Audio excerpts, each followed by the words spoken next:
MDS ದಮ್ ಆಲು, ನಾಲ್ ತಡ್ಕ ಮತ್ತು mushroom ಮಸಾಲೆ. MDS ನಿಂದ ಊಟ ಪ್ರತಿ ಸಲ ಸ್ವಾದಿಷ್ಟಕರ. MDH ಯಾವಾಗಲೂ ನಿಮ್ಗೆ ಹೊಸ ರುಚಿ ನೀಡಲು ಪ್ರತಿಬದ್ಧವಾಗಿದೆ. ಕರ್ನಾಟಕ ಪ್ರೈಮ್ ಟೈಮ್ಗೆ ಮತ್ತೊಮ್ಮೆ ಸ್ವಾಗತ. ನಾನು ಶ್ರೀಪಾದ್ ಪಾಟೀಲ್. ಇದು ಪ್ರತಿ ಮನೆಯ ಯಜಮಾನಿಯರು ನೋಡಲೇಬೇಕಾದಂತಹ ಸ್ಟೋರಿ. ಗೃಹಲಕ್ಷ್ಮಿ ಹಣ ನಿಜಕ್ಕೂ ನಿಮಗೆ ಬಂದಿದೆಯಾ? ಬಂದಿದೆ ಅಂದರೆ ಎಷ್ಟು ತಿಂಗಳವರೆಗೂ ಬಂದಿದೆ? ಯಾವುದಾದ್ರೂ ತಿಂಗಳದ್ದು ಮಿಸ್ ಆಗಿದೆಯಾ? ಇದೇ ವಿಚಾರವಾಗಿ ಒಂದು ಇಂಟ್ರೆಸ್ಟಿಂಗ್ ವಿಚಾರವನ್ನು ನಿಮ್ಮ ಮುಂದೆ ತರ್ತಾ ಇದ್ದೀವಿ. ಗ್ಯಾರಂಟಿಯ ವಿಚಾರದಲ್ಲಿ ಸರ್ಕಾರ ರಾಜ್ಯದ ಜನರಿಗೆ ಮಹಾ ಮೋಸವನ್ನ ಮಾಡ್ತಾ ಅನ್ನುವಂತಹ ಒಂದು ಬಿಗ್ ಕ್ವಶನ್. ಯಾವ ರೀತಿಯ ಮೋಸ ಈ ಗೃಹಲಕ್ಷ್ಮಿ ಯೋಜನೆಯ ಮೂಲಕ? ಇದನ್ನ ನೀವೆಲ್ಲ ತಿಳ್ಕೊಳ್ಳೇಬೇಕು. ಈ ಬಗ್ಗೆ ಒಂದು ಡೀಟೇಲ್ಡ್ ರಿಪೋರ್ಟ್ ಇದೆ, ನೋಡ್ಕೊಂಬ.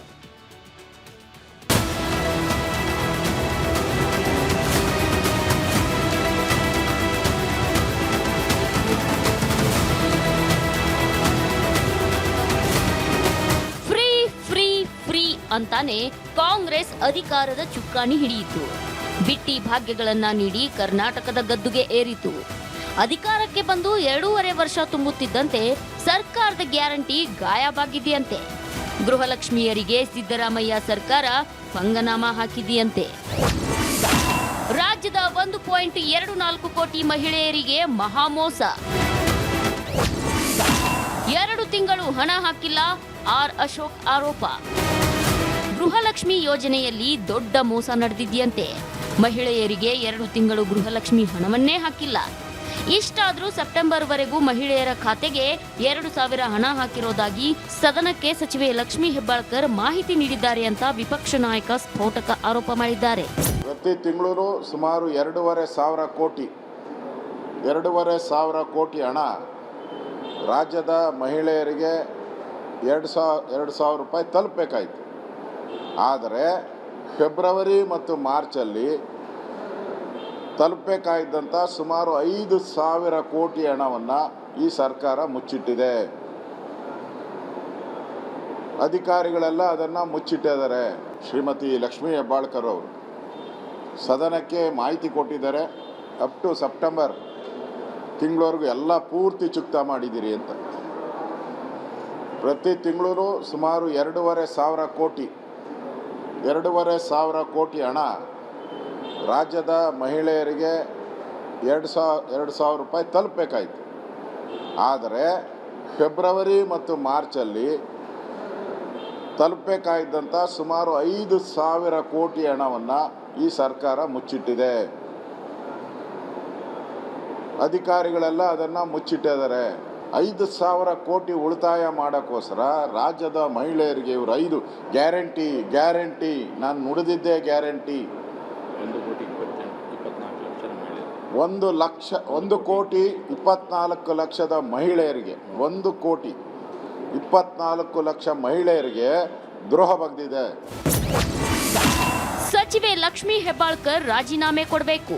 2 ತಿಂಗಳ ಹಣ ಅಂದರೆ ಸುಮಾರು 5,000 ಕೋಟಿ ಹಣ ಯಾವುದೇ ರೀತಿಯಾಗಿ ಗೃಹಲಕ್ಷ್ಮಿ ಯೋಜನೆಗೆ ಬಳಸಿಕೊಂಡಿಲ್ಲ ಅನ್ನುವಂಥದ್ದನ್ನು. ಆದರೆ ಸದನದ ಒಳಗಡೆ ಈ ಚರ್ಚೆ ನಡೆದಂಥ ಸಂದರ್ಭದಲ್ಲಿ ಮಾನ್ಯ ಸಚಿವರು ಭಾಳ ಸ್ಪಷ್ಟವಾಗಿ ಹೇಳಿದ್ರು. ನಿಮ್ಗೆ ಅರ್ಥ ಆಗುತ್ತಿಲ್ಲೋ, ನಾನು ಆಗಸ್ಟ್ವರೆಗೆ ದುಡ್ಡು ಹಾಕೇನೆ ಅಂದರೆ ನಿಮ್ಗೆ ಅಂದರೆ ಫೆಬ್ರವರಿ ಮಾರ್ಚ್ ಹಿಡಿದು ಆಗಸ್ಟ್ ಅಂತಕ್ಕಂಥ ವಿಷಯವನ್ನು ಪ್ರಸ್ತಾವನೆ ಮಾಡಿದ್ದಾರೆ. ಆಗ ಅವ್ರ ಮಾತಿಗೆ ಸ್ಟಿಕ್ ಆನ್ ಆಗಿರೋದಂಥದ್ದು ಆಯ್ತಂದರೆ ನಾನು ಸಚಿವರಿಗೆ ಕೇಳೋಕ್ಕೆ ಇಚ್ಛೆಪಡ್ತೀನಿ, ನೀವು ಹೇಳಿದ ಪ್ರಕಾರ 5,000 ಕೋಟಿ ಹಣ ಎಲ್ಲಿ ಹೋಯ್ತು ಅನ್ನೋಂಥ ಸ್ಪಷ್ಟೀಕರಣವನ್ನು ನಾಳೆ ದಿವಸ ಕೊಡಬೇಕು. ಇಲ್ಲ ಅಂತಂದರೆ ಇದನ್ನು ಏನು ತಪ್ಪನ್ನು ಇವತ್ತು ಹೇಳುವಂಥ ಪ್ರಯತ್ನವನ್ನು ಸಚಿವರು ಮಾಡಿದ್ದಾರೆ. ಅವರು ರಾಜೀನಾಮೆ ಕೊಡಬೇಕನ್ನೋಂಥ ಆಗ್ರಹವನ್ನು ನಾವು ಮಾಡ್ತೇವೆ. ನಾನು ಸರ್ಕಾರವೇನೋ ಎಲ್ಲಾ ತಿಂಗಳು ಗೃಹಲಕ್ಷ್ಮಿ ಹಣ ಹಾಕಿರೋದಾಗಿ ಹೇಳ್ತಿದೆ. ಆದರೆ ಬಿಜೆಪಿ ನೋಡಿದ್ರೆ 2 ತಿಂಗಳ ಹಣ ಹಾಕಿಲ್ಲ ಅಂತ ಆರೋಪಿಸಿದೆ. ಹಾಗಾದ್ರೆ 2 ತಿಂಗಳ ಗೃಹಲಕ್ಷ್ಮಿ ಹಣ ಎಲ್ಲಿ ಹೋಯ್ತು ಅಂತ ಸರ್ಕಾರ ಉತ್ತರಿಸಲೇಬೇಕು. Bureau report, republic Kannada. ನೋಡಿ, ತುಂಬಾ ಗಂಭೀರವಾದಂತಹ ವಿಚಾರ. ಗ್ಯಾರಂಟಿಯ ಸ್ಕೀಮಲ್ಲಿ ಒಂದಾಗಿರುವಂತಹ ಗೃಹಲಕ್ಷ್ಮಿ ಯೋಜನೆಯ 2 ತಿಂಗಳ ಹಣ ರಾಜ್ಯದ ಜನರನ್ನ ತಲುಪಿಲ್ಲ. ಕೊಟ್ಟಿದ್ದೀವಿ ಅಂತ ಸರ್ಕಾರ ಹೇಳುತ್ತೆ, ಕೊಟ್ಟಿಲ್ಲ ಅಂತ ವಿಪಕ್ಷ ಹೇಳ್ತಾ ಇದೆ. ನಿಜಕ್ಕೂ ಕೊಟ್ಟಿಲ್ಲ ಅಂತ ಆದರೆ ಒಂದಲ್ಲ ಎರಡಲ್ಲ ವೀಕ್ಷಕರೇ, 5,000 ಕೋಟಿ. ಈ 5,000 ಕೋಟಿ ಎಲ್ಲೋಯ್ತು? ಈ ವಿಚಾರದ ಬಗ್ಗೆ ಉತ್ತರ ಹುಡುಕೋದಕ್ಕೆ ನಾವು ಹೋಗಿದ್ದು ಸ್ವತಃ ರಾಜ್ಯದ ಯಜಮಾನಿಯರುಗಳ ಮನೆಗೆ, ಗೃಹಲಕ್ಷ್ಮಿ ಫಲಾನುಭವಿಗಳ ಮನೆಗೆ. ಅವ್ರು ಹೇಳಿದ್ದೇನು ರಿಪಬ್ಲಿಕ್ ಕನ್ನಡ ರಿಯಾಲಿಟಿ ಚೆಕ್ನಲ್ಲಿ? ಈ ಚೆಕ್ನಲ್ಲಿ ಹಲವು ರೀತಿಯ ವಿಚಾರಗಳು ಪ್ರಸ್ತಾಪ ಆಗಿದೆ. ರಿಯಾಲಿಟಿ ಚೆಕ್ ಮಾಡೋದಕ್ಕೆ ಹೋದಂಥ ಟೈಮ್ನಲ್ಲಿ ಯಾರ್ಯಾರು ಏನೇನು ಹೇಳಿದರು, ನಿಜಕ್ಕೂ 2 ತಿಂಗಳು ದುಡ್ಡು ಬಂದಿದೆಯೋ ಬಂದಿಲ್ವೋ ನೀವೇ ನೋಡಿ. ಮಾತು ಕೊಟ್ಟಂತೆ ನಡ್ಕಂತ ಇಲ್ಲ. 1 ತಿಂಗಳು ಹಾಕಿದ್ರೆ 2 ತಿಂಗಳು ಹಾಕಂಗಿಲ್ಲ. ಮಹಿಳೆಯರಿಗೆ ಸಹಾಯ ಮಾಡ್ತೀವಿ ಅಂದ್ರೆ ಯಾವ್ದು ಮಾಡ್ತಾ ಇಲ್ಲ. ರಾಜ್ಯದಲ್ಲಿ ಗೃಹಲಕ್ಷ್ಮಿ ಗುದ್ದಾಟ ಜೋರಾಗ್ತಿದೆ. ಕಾಂಗ್ರೆಸ್ ಸರ್ಕಾರದ ವಿರುದ್ಧ ಬಿಜೆಪಿ ಬಿಗ್ ಬಾಂಬ್ ಸಿಡಿಸಿದೆ. ಮಹಿಳೆಯರಿಗೆ 2 ತಿಂಗಳು ಗೃಹಲಕ್ಷ್ಮಿ ಹಣ ಹಾಕಿಲ್ಲ ಅಂತ ಸ್ಫೋಟಕ ಆರೋಪ ಮಾಡಿದೆ. ಸಚಿವೆ ಲಕ್ಷ್ಮಿ ಹೆಬ್ಬಾಳ್ಕರ್ ರಾಜೀನಾಮೆಗೆ ಕೇಸರಿ ಸೇನೆ ಪಟ್ಟು ಹಿಡಿದಿದೆ. ಇದು ಭಾರೀ ಜಟಾಪಟಿಗೆ ಕಾರಣವಾಗಿದೆ. ಬಂದಿಲ್ಲ ಗೃಹಲಕ್ಷ್ಮಿ ಹಣ ಬಂದಿಲ್ಲ. ರಿಪಬ್ಲಿಕ್ ರಿಯಾಲಿಟಿ ಚೆಕ್ನಲ್ಲಿ ಬಯಲಾಯಿತು ಸತ್ಯ. ವಿಪಕ್ಷ ನಾಯಕ ಆರ್ ಅಶೋಕ್ ಆರೋಪದ ಬೆನ್ನಲ್ಲೇ ನಿಮ್ಮ ರಿಪಬ್ಲಿಕ್ ಕನ್ನಡ ರಿಯಾಲಿಟಿ ಚೆಕ್ ನಡೆಸಿದೆ. ವಿಜಯನಗರದಲ್ಲಿ ಖುದ್ದು ಮನೆಯ ಯಜಮಾನಿಯರನ್ನೇ ಮಾತನಾಡಿಸಿದೆ. ಫೆಬ್ರವರಿ ಮಾರ್ಚ್ ತಿಂಗಳ ಗೃಹಲಕ್ಷ್ಮಿ ಹಣ ಬಂದಿದ್ಯಾ ಇಲ್ವಾ ಅಂತ ಪ್ರಶ್ನೆ ಮಾಡಿದೆ. ನಮ್ಮ ರಿಯಾಲಿಟಿ ಚೆಕ್ನಲ್ಲಿ ಸ್ಫೋಟಕ ಸತ್ಯ ಬಯಲಾಗಿದೆ. ಫೆಬ್ರವರಿ ಮಾರ್ಚ್ನಲ್ಲಿ ಗೃಹಲಕ್ಷ್ಮಿ ಹಣ ಬಂದಿಲ್ಲ ಸರ್, ಅದನ್ನ ಮಾತ್ರ ಬಂದಿಲ್ಲ. ಫೆಬ್ರವರಿ ಮಾರ್ಚ್ ಬಂದಿಲ್ಲ ಸರ್. ಈಗ 1 ಟೈಮ್ ಬಂದ ಸರ್ ಅಷ್ಟೇ. ಸರ್ ಅವ್ರು ಕೊಟ್ಟಿರೋ ಮಾತಂತ ಅವ್ರು ಪೂರೈಸ್ಬೇಕನ್ನೋದು, ನಡ್ಸ್ಕೊಡ್ಬೇಕನ್ನೋದು ನಮ್ಮ ಅಭಿಪ್ರಾಯ. ಯಾಕಂದ್ರೆ ಈಗ ನಮ್ಮ ಒಬ್ಬರದೇ ಅಭಿಪ್ರಾಯ ಇರೋದಿಲ್ಲ, ಎಲ್ಲರದ್ದು ಅಭಿಪ್ರಾಯ ಇರುತ್ತೆ. ಮಾತು ಕೊಟ್ಟಂತೆ ಸರ್ಕಾರ ನಡೆದುಕೊಳ್ತಿಲ್ಲ. ಮಾತು ಕೊಟ್ಟಂತೆ ನಡ್ಕಂತ ಇಲ್ಲ. ಮಹಿಳೆಯರಿಗೆ ಸಹಾಯ ಮಾಡ್ತೀವಿ ಅಂದ್ರೆ ಯಾವ್ದು ಮಾಡ್ತಾ ಇಲ್ಲ. ಮಾಡ್ಬೇಕಂತ ನಾವು ಕೇಳ್ಕೊಂತೀವಿ. ಮಾಡ್ತೀವಿ ಸರ್. ಎಲ್ಲ ಮಕ್ಕಳಿಗೆ ಕೊಡ್ಸೋದು ಮಾಡೋದು, ಏನಾದ್ರು ಊರಿಗೆ ಹೋಗೋದು, ನಾವು ಏನಾದ್ರು ಸಪ್ರೇಟ್ ಆಗಿದ್ರೆ ಬೇಕಾಗುತ್ತೆ ಸರ್. ಯಾವುದು ಈಗ ಅದಕ್ಕೆ 1 ತಿಂಗಳು ಬಂದ್ರೆ 2 ತಿಂಗಳು ಗ್ಯಾಪ್ ಹಾಕುತ್ತೆ. ತಿಂಗಳ ಬರ್ಬೇಕು ಸರ್. 1 ತಿಂಗಳು ಹಾಕಿದ್ರೆ 2 ತಿಂಗಳು ಹಣ ಹಾಕಲ್ಲ. 1 ತಿಂಗಳು ಹಾಕಿದ್ರೆ 2 ತಿಂಗಳು ಹಾಕಂಗಿಲ್ಲ. 2,000 ಬಂದ್ರೆ ಸ್ವಲ್ಪ ನಮಗೆ ಅನುಕೂಲ ಆಗುತ್ತೆ ಮನೆ ಖರ್ಚಿಗೆ ಅಂತ. ಮನೇಲಿ ಹುಡುಗರಿಗೆ ಅದಕ್ಕೆ ಕೊಡ್ಸೋದು ಇದಕ್ಕೆ ಕೊಡ್ಸೋದು ಇದೇ ಇರುತ್ತಲ್ರಿ. 1 ತಿಂಗಳು ಬಂದ್ರೆ 2 ತಿಂಗಳು ಬರಂಗಿಲ್ಲ. 1 ತಿಂಗಳು ಕರೆಕ್ಟ್ ತಿಂಗಳ ಹಾಕಿದ್ರೆ ನಮಗೂ ಇದಾಗುತ್ತೆ, ಅನುಕೂಲ ಆಗುತ್ತೆ. ಬಡವರು ರೋಗಿಗಳು ಏನ್ ಮಾಡ್ಬೇಕು ಸ್ವಾಮಿ?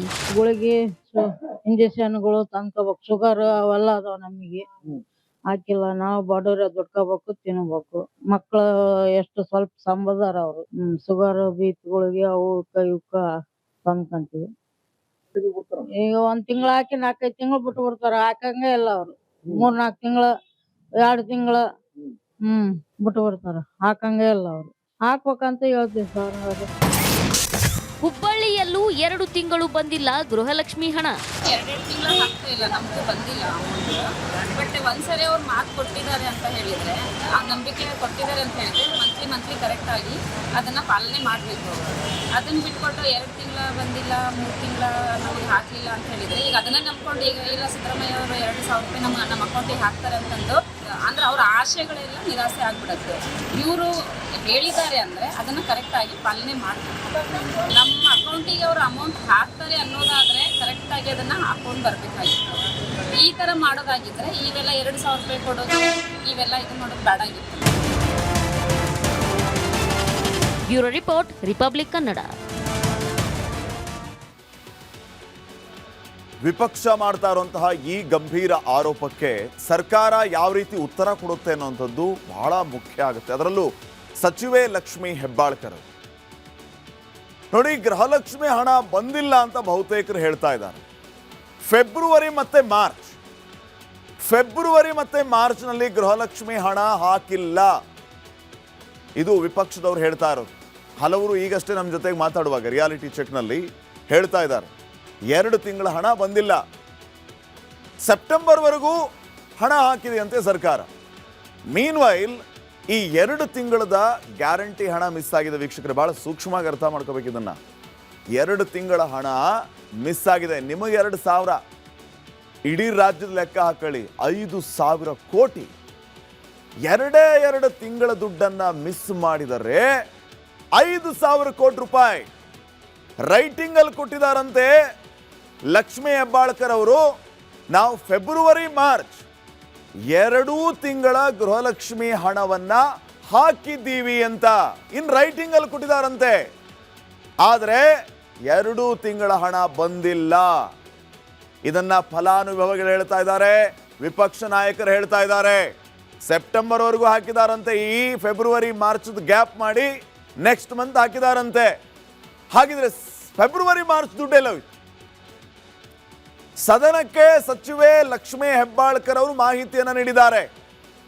ಪ್ರಶ್ನೆ ಏನಂತಂದ್ರೆ, 2 ತಿಂಗಳ ಗೃಹಲಕ್ಷ್ಮಿ ಹಣ ಎಲ್ಲಿ? ಲಕ್ಷ್ಮೀ ಹೆಬ್ಬಾಳ್ಕರ್ ಅವರು ಉತ್ತರ ಕೊಡಬೇಕು ಇದಕ್ಕೆ. 1.24 ಕೋಟಿ ಗೃಹಲಕ್ಷ್ಮಿ ಫಲಾನುಭವಿಗಳಿದ್ದಾರೆ.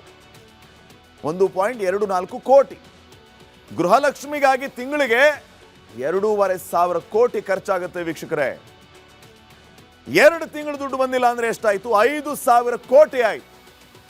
ಬರೋಬ್ಬರಿ 5,000 ಕೋಟಿ ಖರ್ಚಾಗುತ್ತೆ. ಆ 5,000 ಕೋಟಿ ಎಲ್ಲೋಯ್ತು?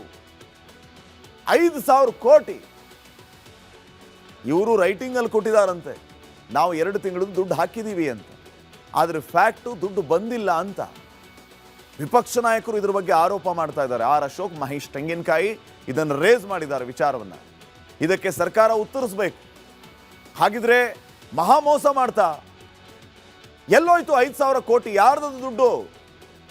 5,000 ಕೋಟಿ ರೂಪಾಯಿ ಎಲ್ಲಿ ಹೋಯ್ತು? ಸದನಕ್ಕೆ ತಪ್ಪು ಮಾಹಿತಿಯನ್ನ ನೀಡಿದ್ಯಾಕೆ ಲಕ್ಷ್ಮೀ ಹೆಬ್ಬಾಳ್ಕರ್ ಅವರು? ಕೊಡದ ದುಡ್ಡನ್ನ ಕೊಟ್ಟಿದ್ದೀವಿ ಅಂತ ಹೇಳಿದ್ಯಾಕೆ? ರಾಜ್ಯದ ಜನರಿಗೆ ಸರ್ಕಾರ ಉತ್ತರ ಕೊಡಲೇಬೇಕು ಈ ವಿಚಾರವಾಗಿ. ಸಣ್ಣ ಪುಟ್ಟ ಅಮೌಂಟ್ ಅಲ್ಲ, ಯಾರದ್ದೋ ಮನೆಯ ದುಡ್ಡಲ್ಲ, ನಮ್ಮ ದುಡ್ಡು. ನಮಗೆ ಕೇಳೋದಕ್ಕೆ ಹಕ್ಕಿದೆ, ನೀವು ಕೊಡಲೇಬೇಕು, ಅದು ನಿಮ್ಮ ಕರ್ತವ್ಯ.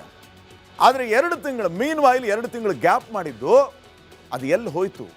ನಾಳೆ ಉತ್ತರ ಕೊಡುತ್ತಾ ಸರ್ಕಾರ? ಇದಕ್ಕೆ ಕಾದ್ ನೋಡೋಣ. ಇನ್ನು ನೆಕ್ಸ್ಟ್,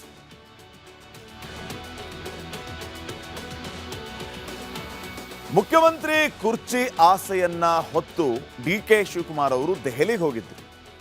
ದೆಹಲಿಗೆ ಹೋದಂಥ ಟೈಮ್ನಲ್ಲಿ ಸೋನಿಯಾ ಗಾಂಧಿ, ರಾಹುಲ್ ಗಾಂಧಿ, ಪ್ರಿಯಾಂಕಾ ಗಾಂಧಿ ಇವರೆಲ್ಲರನ್ನ ಭೇಟಿಯಾಗಿ ಹಸನ್ಮುಖರಾಗಿ ಆಚೆ ಬಂದರು. 1-2 ನಿಮಿಷ ಭೇಟಿಯಾದ್ರಂತೆ. 2 ನಿಮಿಷದ ಸಂದರ್ಭದಲ್ಲಿ ಏನಾಯಿತು? DK ಶಿವಕುಮಾರ್ ಅವರು ಹೇಳ್ತಾರೆ, ಅಲ್ಲಿ ಏನೆಲ್ಲ ಮಾತಾಡಿದ್ವಿ ಅದನ್ನು ಹೇಳೋದಕ್ಕಾಗಲ್ಲ ಅಂತ. ಆದರೆ ಕೆಲವು ಮೂಲಗಳು ಹೇಳ್ತಾ ಇವೆ, ಮತ್ತು ಹೈಕಮಾಂಡ್ ಅಡ್ಡಗೋಡೆ ಮೇಲೆ ದೀಪ ಇಟ್ಟಿದೆಯಂತೆ, DK ಶಿವಕುಮಾರ್ ಅವರ ಕನಸಿಗೆ ಎಳ್ಳು ನೀರು ಬಿಟ್ಟಿದೆಯಂತೆ. ಆಗಿದ್ದೇನು ಹಾಗಿದ್ರೆ ನೀವೇ ನೋಡ್ಕೊಂಬ.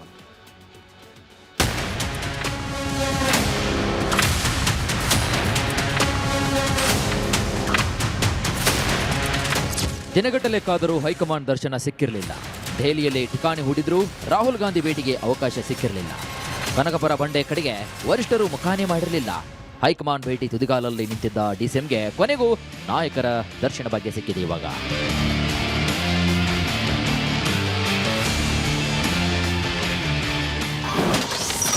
ಹೈಕಮಾಂಡ್ ನಾಯಕರ ಜೊತೆಗೆ DKಶಿ ಔತಣಕೂಟ. ಸೋನಿಯಾ ರಾಹುಲ್ ಜೊತೆ DK ಲಂಚ್ ಲೆಕ್ಕಾಚಾರ. ನಿನ್ನೆ ಓಡ್ಚೋರಿ ವಿರುದ್ಧ ಕಾಂಗ್ರೆಸ್ ರಣಕಾಳೆ ಮುಳುಗಿಸಿತ್ತು. ದೆಹಲಿ ರಾಮ್ಲೀಲಾ ಮೈದಾನದಲ್ಲಿ ಬೃಹತ್ ಸಮಾವೇಶ ನಡೆಸಿತ್ತು. ಇದು DKಶಿಗೆ ಪ್ಲಸ್ ಪಾಯಿಂಟ್ ಆದಂತೆ ಕಾಣುತ್ತಿದೆ. ಈ ಸಮಾವೇಶಕ್ಕೂ ಮುನ್ನ ಇಂದಿರಾ ಭವನದಲ್ಲಿ ನಡೆದ ಹೈಕಮಾಂಡ್ ಔತಣಕೂಟದಲ್ಲಿ DKಶಿ ಭಾಗಿಯಾಗಿದ್ದಾರೆ.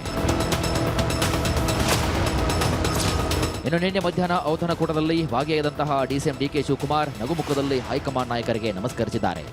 ಸೋನಿಯಾ ಗಾಂಧಿ, ರಾಹುಲ್ ಗಾಂಧಿ, ಮಲ್ಲಿಕಾರ್ಜುನ್ ಖರ್ಗೆ ಅವರನ್ನ ಮಾತನಾಡಿಸಿದ್ದಾರೆ. ಅದರಲ್ಲೂ ಪ್ರಮುಖವಾಗಿ ರಾಹುಲ್ ಗಾಂಧಿಗೆ ಶೇಕ್ ಹ್ಯಾಂಡ್ ಮಾಡಿ ಚರ್ಚಿಸಿದ್ದಾರೆ. ಬಳಿಕ ಮಾತನಾಡಿದ ಬಂಡೆ, ಹೈಕಮಾಂಡ್ ಅಭಯದ ಬಗ್ಗೆ ನಾನೇನು ಮಾತಾಡಿಲ್ಲ ಅಂತಿದ್ದಾರೆ. ಕೂಡ ಭೇಟಿಯಾಗಿದ್ರಿ, ಸೋನಿಯಾ ಗಾಂಧಿ, ರಾಹುಲ್ ಗಾಂಧಿ ಎಲ್ಲರೂ ಕೂಡ ಭೇಟಿಯಾಗಿದ್ರಿ. ಖಂಡಿತ ನಾನು ಹೋದ್ಮೇಲೆ ನನ್ನ ನೋಡಿದ ತಕ್ಷಣ ಅವ್ರಿಗೆಲ್ಲ ಅರ್ಥ ಆಗ್ತದಲ್ಲ, ನನ್ನ ಭೇಟಿ ಮಾಡ್ತಾರೆ, ನನಗೆ ಕುಶಲ ವಿಚಾರಿಸ್ತಾರೆ. ಇದೆಲ್ಲ ನಮ್ಮ ಸೌಹಾರ್ದದ ಭೇಟಿಗಳೆಲ್ಲ ಇರ್ತದೆ, ಪರ್ಸನಲ್ ಭೇಟಿ ಏನಿಲ್ಲ. ನಾನು ಡಿಸ್ಕ್ಲೋಸ್ ಮಾಡೋಕ್ಕಾಗಲ್ಲ ಅದೆಲ್ಲ. ಏನಾದರೂ ಸಮಯದಲ್ಲಿ ಅಭಯ ನೀಡಿದ್ರ ಸರ್? ನಾನು ಅದೆಲ್ಲ ಹೇಳಕ್ಕೆ ನನಗಂತೂ ಅವಶ್ಯಕತೆ ಇಲ್ಲ. ಈಗ ಕೊನೆಗೂ DK ಶಿವಕುಮಾರ್ಗೆ ಹೈಕಮಾಂಡ್ ದರ್ಶನವಾಗಿದೆ. ವರಿಷ್ಠರ ಜೊತೆಗೆ DKಶಿ ಮಾತುಕತೆಯೂ ಕೂಡ ನಡೆದು ಹೋಗಿದೆ. ಈ ವೇಳೆ ನಾಯಕತ್ವ ಬದಲಾವಣೆಯ ಚರ್ಚೆ ನಡೆದಿದೆಯಾ ಅನ್ನೋದೇ ದೊಡ್ಡ ಸಸ್ಪೆನ್ಸ್. ಬೇರೆ report, republic Kannada. D K Shivakumar ಅವರು ಎಲ್ಲ ರೀತಿಯ ಪ್ರಯತ್ನಗಳನ್ನು ಮಾಡ್ತಾ ಇದ್ದಾರೆ CM ಕುರ್ಚಿಯನ್ನು ತನ್ನದಾಗಿಸ್ಕೋಬೇಕು ಅಂತ. ಆದರೆ ಎಲ್ಲೋ ಒಂದು ಕಡೆ ಎಡವಟ್ಟಾಗ್ತಾ ಇದೆ, ಎಲ್ಲೋ ಒಂದು ಕಡೆ ಮಿಸ್ ಹೊಡಿತಾ ಇದೆ. ಈಗ ಹೈಕಮಾಂಡ್ ಕೂಡ ಡಿ ಕೆ ಶಿವಕುಮಾರ್ ಅವ್ರಿಗೆ ಅಡ್ಡಗೋಡೆ ಮೇಲೆ ದೀಪ ಇಟ್ಟಂತ ಮಾತುಗಳನ್ನು ಆಡಿದೆ. ಬಿಗ್ ಹೋಪ್ ಮತ್ತು ಲಾಸ್ಟ್ ಹೋಪ್ ಅಂತಂದ್ರೆ ಅದು ಹೈಕಮಾಂಡ್ ಡಿ ಕೆ ಶಿವಕುಮಾರ್ ಅವರಿಗೆ. ಅದರಲ್ಲೂ ಪರ್ಟಿಕ್ಯುಲರ್ ಆಗಿ ಸೋನಿಯಾ ಗಾಂಧಿ, ಪ್ರಿಯಾಂಕಾ ಗಾಂಧಿ ಆ್ಯಂಡ್ ರಾಹುಲ್ ಗಾಂಧಿ ಈ ಕ್ರಮವಾಗೇ ಬರ್ತಾರೆ. ಸೋನಿಯಾ ಗಾಂಧಿ ಅವ್ರ ಬೆಳೆ ಬಹಳ ನಂಬಿಕೆ ಇದೆ. ಪ್ರಿಯಾಂಕಾ ಗಾಂಧಿ ಅವರು ಕೂಡ ಡಿ ಕೆ ಶಿವಕುಮಾರ್ ಪರವಾಗಿದ್ದಾರೆ. ಲಾಸ್ಟಲ್ಲಿ ರಾಹುಲ್ ಗಾಂಧಿ ಅವರು. ಇವರಿಂದ ಏನು ನಿರೀಕ್ಷೆ ಮಾಡಿದ್ರು ಡಿ ಕೆ ಶಿವಕುಮಾರ್, ಆ ನಿರೀಕ್ಷೆ ಹುಸಿ ಆಯ್ತಾ?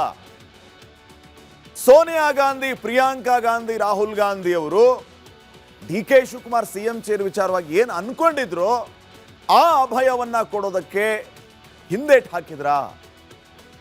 ಔತಣಕೂಟದಲ್ಲಿ ಕೇವಲ DCM ಡಿ ಕೆ ಶಿವಕುಮಾರ್ ಮಾತ್ರ ಭಾಗಿಯಾಗಿದ್ರು. ಔತಣಕೂಟದಿಂದ CM ಸಿದ್ದರಾಮಯ್ಯ ದೂರ ಉಳಿದಿದ್ರು, ಅವ್ರಿಗೆ ಆಹ್ವಾನ ಇರಲಿಲ್ಲ. ಡಿ ಕೆ ಶಿವಕುಮಾರ್ ಅವ್ರನ್ನ ಮಾತ್ರ ಔತಣಕ್ಕೆ ಕರೆದಿದ್ರು. ಯಾಕೆ ಕರೆದ್ರು ಹೈಕಮಾಂಡ್? ಇವರೊಬ್ಬರನ್ನೇ.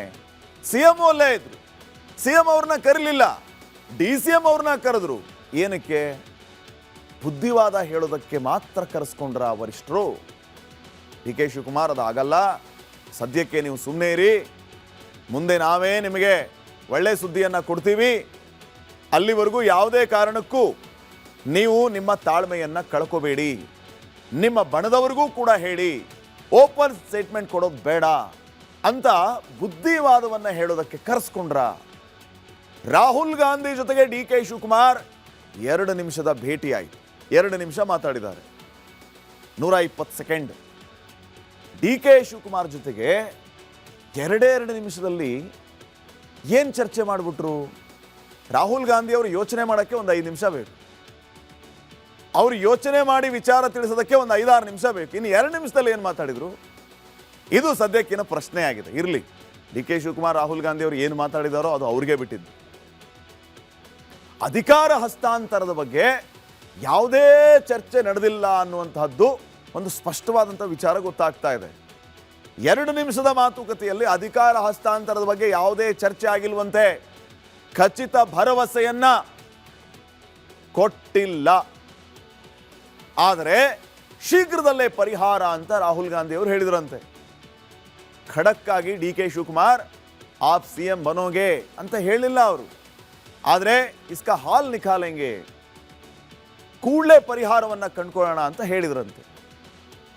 ಪರಿಹಾರ ಅಂದ್ರೇನು? ಡಿ ಕೆ ಶಿವಕುಮಾರ್ ಅವರು CM ಆಗಬೇಕು, ಅದೇ ಪರಿಹಾರ. ಆದರೆ ಅದನ್ನು ನೇರವಾಗಿ ಯಾಕೆ ಹೇಳಿಲ್ಲ ರಾಹುಲ್ ಗಾಂಧಿ ಅವರು? ಇದು ಈಗ ಬಿಗ್ ಕ್ವಶನ್ ಆಗಿದೆ. ಅಧಿವೇಶನದ ಬಳಿಕವೇ ನಾಯಕತ್ವ ಬದಲಾವಣೆಯ ಭವಿಷ್ಯ ಇತ್ಯರ್ಥ ಆಗುತ್ತೆ. ಜನವರಿಯಲ್ಲಿ CM DCMಗೆ ಮತ್ತೆ ಹೈಕಮಾಂಡ್ ಕರೀಬಹುದು, ಅವಾಗ ಮತ್ತೆ ಈ ವಿಚಾರವಾಗಿ ಮಾತುಕತೆ ಆಗಬಹುದು. ಅಲ್ಲಿವರೆಗೂ ಡಿ ಕೆ ಶಿವಕುಮಾರ್ ಸುಮ್ಮನಿರಬೇಕು. ಅವಾಗಾದರೂ ಇವ್ರು ಅನ್ಕೊಂಡಂಗೆ ಆಗುತ್ತೆ ಅಂತಂದ್ರೆ ಈಗ ಏನಾದರೂ ಸ್ವಲ್ಪ ರೀತಿಯಲ್ಲಿ ಅವ್ರಿಗೆ ಸುಳಿವು ಸಿಕ್ಕಿರೋದು, ಆದರೆ ಅದು ಸಿಗಲೇ ಇಲ್ವೇ? ಹಾಗಿದ್ರೆ ಎಲ್ಲ ಪಟ್ಟುಗಳನ್ನು ಅರಿತಿರುವ ಡಿ ಕೆ ಶಿವಕುಮಾರ್ ಅವರ ಮುಂದಿನ ನಡೆ ಏನು? ಸೋಲನ್ನು ಒಪ್ಕೊಳ್ಳುವಂಥ ಮನುಷ್ಯನೇ ಅಲ್ಲ ಡಿ ಕೆ ಶಿವಕುಮಾರ್. ನಾನಾ ರೀತಿಯ ಸ್ಟ್ರಾಟಜಿಗಳು ಅವರ ಬತ್ತಳಿಕೆಯಲ್ಲಿದೆ, ಒಂದೊಂದನ್ನೇ ಬಿಡ್ತಾ ಹೋಗ್ತಾರೆ. ಹೈಕಮಾಂಡ್ ಅದಕ್ಕೆ ಯಾವ ರೀತಿ ಮಣೆ ಹಾಕುತ್ತೆ ಅನ್ನೋದು ಸದ್ಯಕ್ಕಿನ ಪ್ರಶ್ನೆಯಾಗಿದೆ. Welcome back. ಕಡಿಮೆ ದುಡ್ಡಲ್ಲಿ ಒಳ್ಳೆ ಪ್ರೋಟೀನ್ ಸಿಗುವಂತಹದ್ದು ಅಂತಂದ್ರೆ ಅದು ಮೊಟ್ಟೆಯಲ್ಲಿ. ಮೊಟ್ಟೆ ತಿಂದು ಪ್ರೋಟೀನ್ನ ಗಳಿಸ್ಕೊಳ್ತಾ ಇದ್ದವರು ಹಲವರು, ಮೊಟ್ಟೆ ಪ್ರಿಯರು. ಬೆಳಿಗ್ಗೆ ತಿಂಡಿಯಿಂದ ರಾತ್ರಿ ಊಟದವರೆಗೂ ಮೊಟ್ಟೆ ತಿನ್ನೋರು ಅದೆಷ್ಟು ಜನನು. ಆದರೆ ಈ ಮೊಟ್ಟೆ ತಿಂದರೆ ಕ್ಯಾನ್ಸರ್ ಬರುತ್ತೆ ಅಂತ ಹೇಳುವ ಮೂಲಕ ಮೊಟ್ಟೆ ತಿಂದು ಸಂತೋಷ ಪಡ್ತಾ ಇದ್ದವರ ಸಂತೋಷವನ್ನ ಕಸಿದುಕೊಳ್ಳುವ ಕೆಲಸ ಆಗಿದೆ. ನಿಜಕ್ಕೂ ಮೊಟ್ಟೆ ತಿಂದರೆ ಕ್ಯಾನ್ಸರ್ ಬರುತ್ತಾ? ಮೊಟ್ಟೆ ತಿಂದು ಖುಷಿ ಆಗ್ತಾ ಇದ್ದ ಜನರಿಗೆ ಇದೊಂದು ಆತಂಕಕಾರಿ ಬೆಳವಣಿಗೆ. ಇದು ಎಷ್ಟು ಸತ್ಯ, ವದಂತಿನ? ಇದು ಈಗ ಜನರಿಗೆ ಕಾಡ್ತಾ ಇರುವಂತಹ ಪ್ರಶ್ನೆ. ಈಗ ಆರೋಗ್ಯ ಇಲಾಖೆ ಈ ವಿಚಾರವಾಗಿ ಜನರ ಆತಂಕವನ್ನ ದೂರ ಮಾಡೋದಕ್ಕೆ ಮುಂದಾಗಿದೆ.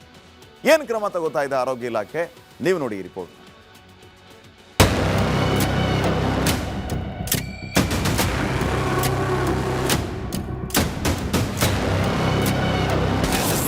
ಮೊಟ್ಟೆ ತಿಂದ್ರೆ ಬರುತ್ತಾ ಕ್ಯಾನ್ಸರ್? ರಾಜ್ಯದೆಲ್ಲೆಡೆ ಸ್ಯಾಂಪಲ್ಸ್ ಸಂಗ್ರಹ.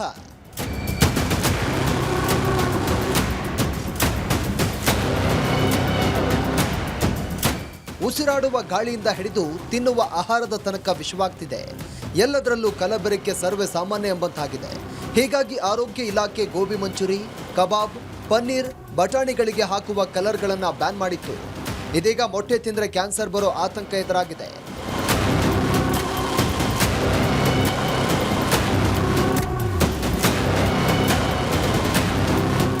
ಮೊಟ್ಟೆಗಳಲ್ಲಿ ಕ್ಯಾನ್ಸರ್ ಕಾರಕ ಅಂಶ ಪತ್ತೆಯಾಗಿದೆಯಂತೆ. ಬ್ರಾಂಡ್ ಮೊಟ್ಟೆಗಳಷ್ಟೇ ಅಲ್ಲ, ಎಲ್ಲ ಮೊಟ್ಟೆಗಳಿಂದಲೂ ಕೂಡ ಕ್ಯಾನ್ಸರ್ ಬರುತ್ತೆ ಅಂತ ವದಂತಿ ಹಬ್ಬಿದೆ. ವೈದ್ಯರೊಬ್ಬರು ಈ ಸ್ಫೋಟಕ ಮಾಹಿತಿಯನ್ನು ಹೊರಹಾಕಿದ್ದಾರೆ ಅಂತ ವಿಡಿಯೋ ವೈರಲ್ ಆಗಿದೆ. ಇದರಿಂದ ಜನ ಆತಂಕಕ್ಕೆ ಒಳಗಾಗಿದ್ದಾರೆ. ಹೀಗಾಗಿ ಆರೋಗ್ಯ ಇಲಾಖೆ ಅಲರ್ಟ್ ಆಗಿದ್ದು ಮೊಟ್ಟೆಗಳ ಸ್ಯಾಂಪಲ್ಸ್ ಸಂಗ್ರಹ ಮಾಡ್ತಿದೆ. ಅದನ್ನ ಟೆಸ್ಟ್ಗೆ ಒಳಪಡಿಸಿದೆ.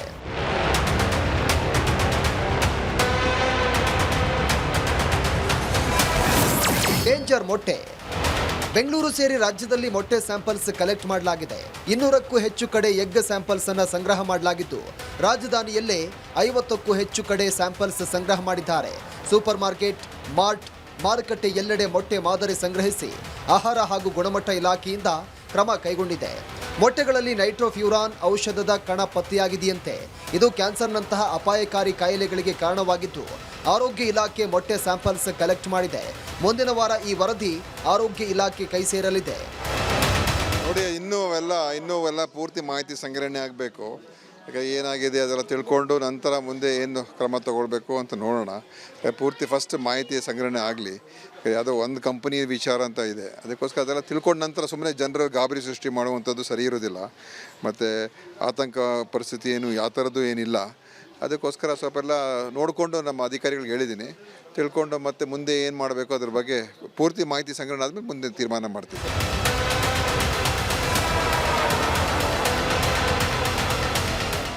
ಮೊಟ್ಟೆ ಕಲಬೆರಕೆ ಬಗ್ಗೆ ಜಿಮ್ ರವಿ ಕೂಡ ಬೇಸರ ವ್ಯಕ್ತಪಡಿಸಿದ್ದಾರೆ. ಕಲಬೆರಕೆ ಮಾಡುವವರ ವಿರುದ್ಧ ಕ್ರಮ ಕೈಗೊಳ್ಳಬೇಕು ಅಂತ ರಿಪಬ್ಲಿಕ್ ಕನ್ನಡದ ಮೂಲಕ ಆಗ್ರಹ ಮಾಡಿದ್ದಾರೆ. ಇವತ್ತೇನು ಮೊಟ್ಟೆಯಲ್ಲಿ ಕಲಬೆರಕೆ ಕ್ಯಾನ್ಸರ್ ಅಂತ ಬರ್ತಾಯಿದೆಯಲ್ಲ, ಇದು ನಿಜವಾಗ್ಲೂ ಒಂದು ಆಘಾತಕಾರಿನೇ. ನನ್ನ ಪರವಾಗಿ ನನ್ನ ಅನಿಸಿಕೆ ಏನಪ್ಪ ಅಂದಾಗ, ಇದು ಇರೋಕ್ಕೆ ಸಾಧ್ಯವಿಲ್ಲ. ಯಾಕಂದರೆ ನಾವೆಲ್ಲ ಮೊಟ್ಟೆ ತಿಂದ ಬೆಳೆದಂಥ ಜನ, ನಾವು ಯಾರು ಎದುರ್ಕೊಳ್ಬೇಕಾಗಿರೋ ಪರಿಸ್ಥಿತಿ ಇಲ್ಲ. ಇದರಿಂದ ಒಂದು ಷಡ್ಯಂತ್ರ ಅಡಗಿದೆ ನನಗೆ ನನ್ನ ಅಭಿಪ್ರಾಯ. ಜೊತೆಗೆ ಇದು ದೊಡ್ಡ ಮಾಫಿಯಾ. ಇದು ನನ್ನ ಕಂಪ್ನಿ ಮೊಟ್ಟೆ ಸೇಲ್ ಆಗಲಿ, ನಿಮ್ಮ ಕಂಪ್ನಿ ಮೊಟ್ಟೆ ಸೇಲ್ ಆಗಲಿ, ಅವ್ರು ತೊಗೋಬೇಡಿ ಇವ್ರು ತೊಗೋಬೇಡಿ ಅನ್ನೋ ಒಂದು ಪೈಪೋಟಿ ಬಿದ್ದು ಏನಾಗಿದೆ ಈ ಮೊಟ್ಟೆನ ಒಂದು ಸೃಷ್ಟಿ ಮಾಡಿದ್ರೆ ತಪ್ಪಾಗಲಾರ್ದು. ಇನ್ನು ಕರ್ನಾಟಕ ಪೌಲ್ಟ್ರಿ ಟ್ರೇಡರ್ಸ್ ಅಸೋಸಿಯೇಷನ್ ಅಧ್ಯಕ್ಷ ಕೆ ನಾಗರಾಜ್ ಕೂಡ ಪ್ರತಿಕ್ರಿಯೆ ನೀಡಿದ್ದಾರೆ. ಇದೊಂದು ಷಡ್ಯಂತ್ರ ಅಂತ ಆರೋಪ ಮಾಡಿದ್ದಾರೆ.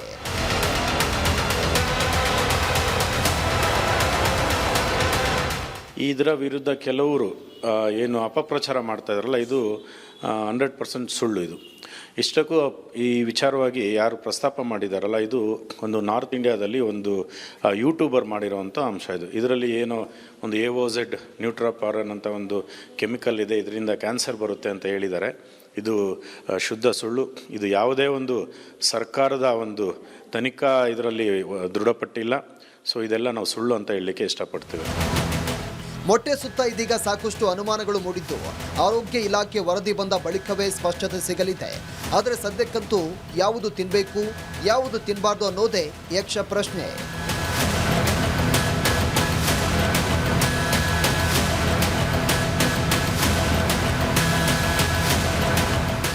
Bureau report, republic Kannada. ವೀಕ್ಷಕರೇ, ಆಗಲೇ ಹೇಳ್ತಾ ಇದ್ವಿ, ಮೊಟ್ಟೆ ತಿಂದರೆ ನಿಜಕ್ಕೂ ಕ್ಯಾನ್ಸರ್ ಬರುತ್ತಾ? ಆ ರೀತಿಯ ಒಂದು ವದಂತಿ ಹಬ್ಬಿರೋದು ಮೊಟ್ಟೆ ತಿನ್ನೋರಿಗೆ ಸಿಕ್ಕಾಪಟ್ಟೆ ಟೆನ್ಷನ್ಗೆ ಕಾರಣ ಆಗ್ಬಿಟ್ಟಿದೆ. ಜಿಮ್ ಮಾಡೋರು ಎಸ್ಪೆಷಲಿ ಪಾಪ ಜಿಮ್ ಮಾಡ್ತಾರೆ, ಬಾಯ್ಲ್ಡ್ ಎಗ್ ತಿಂತಾ ಇರ್ತಾರೆ, ಆಚೆ ಬಂದರೆ ಎಗ್ ಐಟಮ್ಸ್ಗಳನ್ನು ಯೂಸ್ ಮಾಡ್ತಾ ಇರ್ತಾರೆ. ನಿಜಕ್ಕೂ ಮೊಟ್ಟೆ ತಿಂದರೆ ಕ್ಯಾನ್ಸರ್ ಬರುತ್ತಾ? ಇದು ಈಗ $1 ಮಿಲಿಯನ್ ಪ್ರಶ್ನೆ ಆಗಿದೆ. ಆರೋಗ್ಯ ಇಲಾಖೆ ಜನರ ಆತಂಕವನ್ನು ದೂರ ಮಾಡೋದಕ್ಕೆ ಕ್ರಮ ತಗೋತಾ ಇದೆ. ಇದು ಷಡ್ಯಂತ್ರ ಅಂತ ಹೇಳಲಾಗ್ತಾ ಇದೆ. ದರ ಇಳಿಸುವ ಕುತಂತ್ರ ಅಂತನೂ ಹೇಳಲಾಗ್ತಾ ಇದೆ. ಯಾವುದು ಷಡ್ಯಂತ್ರನೋ ದರ ಇಳಿಸುವ ಕುತಂತ್ರವೋ, ಅದಕ್ಕಾಗಿ ಈ ರೀತಿಯ ವಿಚಾರಗಳನ್ನು ಹರಿಬಿಡಲಾಗ್ತಾ ಇದೆಯಾ? ಏಕಾಏಕಿ ಮೊಟ್ಟೆಯಲ್ಲಿ ಕ್ಯಾನ್ಸರ್ ಕಾರಕ ಅಂಶ ವದಂತಿ ಎಲ್ಲ ಕಡೆನೂ ಸ್ಪ್ರೆಡ್ ಆಗ್ತಾ ಇದೆ. ಅಸಲಿಗೆ ಖಾಸಗಿ ಯೂಟ್ಯೂಬ್ ಚಾನಲ್ ಒಂದರಲ್ಲಿ ಇದ್ರ ಬಗ್ಗೆ ಮಾಹಿತಿಯನ್ನು ಹಂಚಿಕೊಳ್ಳಾಯಿತು. ಖಾಸಗಿ ಯೂಟ್ಯೂಬ್ ಚಾನಲ್ನ ಒಂದು ಇಂಟರ್ವ್ಯೂನ ಸಂದರ್ಭದಲ್ಲಿ ಜನಪ್ರಿಯ ಮೊಟ್ಟೆ ಬ್ರ್ಯಾಂಡ್ ಒಂದರ ವಿರುದ್ಧವೇ ನೇರವಾದಂತಹ ಆರೋಪ ಮಾಡಲಾಯಿತು. ನೋಡಿ, ಇದನ್ನ ಗಮನಿಸಿ ನೀವು. ಜನಪ್ರಿಯ ಮೊಟ್ಟೆ ಬ್ರ್ಯಾಂಡ್, ಆ ಬ್ರ್ಯಾಂಡ್ನ ವಿರುದ್ಧ ಒಂದು ಆರೋಪ. ಆ ಜನಪ್ರಿಯ ಕಂಪನಿಗೆ ಉತ್ತರ ಭಾರತದಲ್ಲಿ ದೊಡ್ಡ ಮಾರ್ಕೆಟ್ ಇದೆ, ದೊಡ್ಡ ಮಾರ್ಕೆಟ್ ಆ ಒಂದು ಕಂಪನಿಗೆ. ಸೊ ಆ ಮಾರ್ಕೆಟ್ ಏನಿದೆ ಆ ಕಂಪನಿಗೆ, ಅದನ್ನ ಕೊಲ್ಯಾಪ್ಸ್ ಮಾಡಕ್ಕೆ ಈ ರೀತಿಯ ಷಡ್ಯಂತ್ರವನ್ನ ಮಾಡಲಾಯ್ತಾ? ವಿಡಿಯೋ ಮಾಡಿದ ಯೂಟ್ಯೂಬರ್ ಉತ್ತರ ಭಾರತದವರು. ಇದೇ ಕಾರಣಕ್ಕೆ ಆ ಬ್ರ್ಯಾಂಡ್ನ ವಿರುದ್ಧ ಷಡ್ಯಂತ್ರ ಮಾಡಿದ ಆರೋಪ ಕೇಳಿ ಬರ್ತಾ ಇದೆ ವೀಕ್ಷಕರೇ. ಈಗ ಅದಲ್ಲದೆ ಇತ್ತೀಚೆಗೆ ಬಲು ದುಬಾರಿಯಾಗಿತ್ತು ಮೊಟ್ಟೆ ದರ. ಆ ಮೊಟ್ಟೆ ದರವನ್ನ ಕಡಿಮೆ ಮಾಡೋದಕ್ಕೂ ಕೂಡ ಈ ರೀತಿಯ ಕುತಂತ್ರ ಮಾಡಿರಬಹುದು ಅಂತಾನು ಹೇಳಲಾಗ್ತಾ ಇದೆ. ಚಳಿಗಾಲದಂತೂ ಹೆಚ್ಚಿನ ಪ್ರಮಾಣದಲ್ಲಿ ಮೊಟ್ಟೆ ಮಾರಾಟ ಆಗುತ್ತೆ ಚಳಿಗಾಲದಲ್ಲಿ. ಈ ಟೈಮಲ್ಲಿ ರೇಟ್ ಇನ್ನೂ ಜಾಸ್ತಿ ಆದರೆ ಹೆಂಗ್ ಕತೆ? ಸೊ ಕಡಿಮೆ ಮಾಡೋದಕ್ಕೆ ಇದೊಂದು ಐಡಿಯಾ ಅಂತ ಹೇಳಿ ಕುತಂತ್ರ ಮಾಡಿರಬಹುದು. ಕ್ಯಾನ್ಸರ್ ಬರುತ್ತೆ ಮೊಟ್ಟೆ ತಿಂದ್ರೆ ಅಂತ ಒಂದು ವದಂತಿಯನ್ನು ಹಬ್ಬಿಸ್ಬಿಡೋಣ, ಮಾರ್ಕೆಟ್ ಬಿದ್ದೋಗುತ್ತೆ ಅನ್ನೋಂಥ ಕುತಂತ್ರ. ಹಿಂಗಾಗಿ ಈ ರೀತಿ ಸುಳ್ಳು ವಿಚಾರಗಳು ಸ್ಪ್ರೆಡ್ ಆಗ್ತಾ ಇದೆ ಅಂತಾನೂ ಹೇಳಲಾಗ್ತಾ ಇದೆ. ಸೊ ಮುಂದಿನ ದಿನಗಳಲ್ಲಿ ಮೊಟ್ಟೆ ದರ ಮತ್ತಷ್ಟು ಏರಿಕೆ ಆಗುವ ಸಾಧ್ಯತೆ ಅಧಿಕವಾಗಿದೆ. ಚಳಿಗಾಲ ಬರ್ತಾ ಇದೆ, ಮೊಟ್ಟೆ ದರ ಏರಿಕೆ ಆಗಬಹುದು. ಸೊ ಈ ಎಲ್ಲ ವಿಚಾರಗಳನ್ನು ಮನಗಂಡಂತಹ ಇವರು ದರ ಇಳಿಸುವ ಸಲುವಾಗಿ ಷಡ್ಯಂತ್ರ ಹೂಡಿದ ಅನುಮಾನ ಈಗ ವ್ಯಕ್ತವಾಗ್ತಾ ಇದೆ. ಕಡಿಮೆ ದರದಲ್ಲಿ ಹೆಚ್ಚು ಪ್ರೋಟೀನ್ ಸಿಗುವಂಥ ಆಹಾರ ಅಂತಂದರೆ ಅದು ಮೊಟ್ಟೆ. ಮೊಟ್ಟೆಯ ಮೇಲೆ ಕಣ್ಣಿಟ್ಟಿದ್ದ ಪ್ರೋಟೀನ್ ಕಂಪನಿಗಳು ಇದೇ ಕಾರಣಕ್ಕೆ ಮೊಟ್ಟೆಯಲ್ಲಿ ಕ್ಯಾನ್ಸರ್ ಕಾರಕ ಅಂಶ ಪತ್ತೆ ಅನ್ನುವಂಥ ವದಂತಿಯನ್ನು ಸೃಷ್ಟಿ ಮಾಡಿದರ ಸೋಕಾಲ್ಡ್ ಕಂಪನಿಗಳು, ಸೋಕಾಲ್ಡ್ ಜನ ಈ ರೀತಿ ಒಂದು ವದಂತಿಯನ್ನು ಹಬ್ಬಿಸಿಬಿಟ್ರೆ ಆಟೋಮೆಟಿಕ್ಲಿ ಮಾರ್ಕೆಟ್ ಕೊಲ್ಯಾಪ್ಸ್ ಆಗುತ್ತೆ. ನಾವು ಹೇಳಿದ ರೀತಿಯಲ್ಲಿ ಮೊಟ್ಟೆ ಮಾರಾಟ ಆಗುತ್ತೆ. ಯಾವ ದರ ಏರಿಕೆ ಪ್ರಶ್ನೆಯೇ ಬರಲ್ಲ. ರಸ್ತೆಗೆ ಅವರೇ ಬಂದು ಮೊಟ್ಟೆ ತಗೊಂಡೋಗಿ ಅನ್ನೋಂಥ ಪರಿಸ್ಥಿತಿ ಬರುತ್ತೆ ಅಂತ ಲೆಕ್ಕಾಚಾರ ಹಾಕಿ ಇದನ್ನು ಮಾಡಿದಾರ. So beyond these all things, ನಿಜಕ್ಕೂ ಮೊಟ್ಟೆ ತಿಂದರೆ ಕ್ಯಾನ್ಸರ್ ಬರುತ್ತಾ? ಇದು ಸತ್ಯಕ್ಕೆ ದೂರ ಅಂತ ಹೇಳಲಾಗ್ತಾ ಇದೆ. ಜನರಲ್ಲಿರುವಂಥ ಆತಂಕವನ್ನು ದೂರ ಮಾಡುವ ಕೆಲಸವನ್ನು ಈಗ ರಾಜ್ಯ ಆರೋಗ್ಯ ಇಲಾಖೆಯು ಕೂಡ ಮಾಡ್ತಾ ಇದೆ ವೀಕ್ಷಕರೇ. ಬರೋಬ್ಬರಿ 200 ಕಡೆ ಮೊಟ್ಟೆಯನ್ನು ಸಂಗ್ರಹ ಮಾಡಿ ಸ್ಯಾಂಪಲ್ಸ್ಗಳನ್ನು ಟೆಸ್ಟ್ಗೆ ಕಳಿಸಿದ್ದಾರೆ. ಶೀಘ್ರದಲ್ಲೇ ರಿಪೋರ್ಟ್ ಬರುತ್ತೆ. ಆದರೆ ಮೇಲ್ನೋಟಕ್ಕೆ ಪ್ರೈಮಾ ಫಸಿಯಲ್ಲಿ ಸುಳ್ಳು ಅಂತ ಹೇಳ್ತಿದ್ದಾರೆ. ನೋಡೋಣ ಏನಾಗುತ್ತೆ. ನಿಜಕ್ಕೂ ಆರೋಗ್ಯ ಇಲಾಖೆ ಈ ವಿಚಾರದಲ್ಲಿ ಸ್ಪಷ್ಟನೆಯನ್ನು ಕೊಡುತ್ತಾ ಅಂತ ಹೇಳಿ. ಇನ್ನು ನೆಕ್ಸ್ಟ್, ಲೋಕಸಭೆ ರಾಜ್ಯಸಭೆಯಲ್ಲಿ ಇವತ್ತು ಅದೊಂದು ವಿಚಾರ ಕೋಲಾಹಲಕ್ಕೆ ಕಾರಣ ಆಯಿತು. ಬಿಜೆಪಿಯ ಸದಸ್ಯರಂತೂ ಅಕ್ಷರಶಃ ಕಾಂಗ್ರೆಸ್ ಸದಸ್ಯರ ವಿರುದ್ಧ ಆಕ್ರೋಶವನ್ನ ಹೊರಹಾಕಿದರು. ಅದೊಂದು ಹೇಳಿಕೆಯ ವಿಚಾರವಾಗಿ ಸೋನಿಯಾ ಗಾಂಧಿ, ರಾಹುಲ್ ಗಾಂಧಿ, ಪ್ರಿಯಾಂಕಾ ಗಾಂಧಿ, ಕಂಪ್ಲೀಟ್ ಕಾಂಗ್ರೆಸ್ ಪಾರ್ಟಿ ಕ್ಷಮೆ ಕೇಳಲೇಬೇಕು ಅಂತ ಪಟ್ಟು ಹಿಡಿದ್ರು. ಸದನದಲ್ಲಿ ಕೋಲಾಹಲವೇ ಸೃಷ್ಟಿಯಾಯಿತು. ಹಾಗಿದ್ರೆ ಯಾವ ವಿಚಾರಕ್ಕೆ ಬಿಜೆಪಿಯ ಸದಸ್ಯರುಗಳು ಕಾಂಗ್ರೆಸ್ ಸದಸ್ಯರ ವಿರುದ್ಧ ಆಕ್ರೋಶ ಭರಿತರಾದರು? ಅಂಥದ್ದು ಏನಾಯಿತು? ನೀವೇನು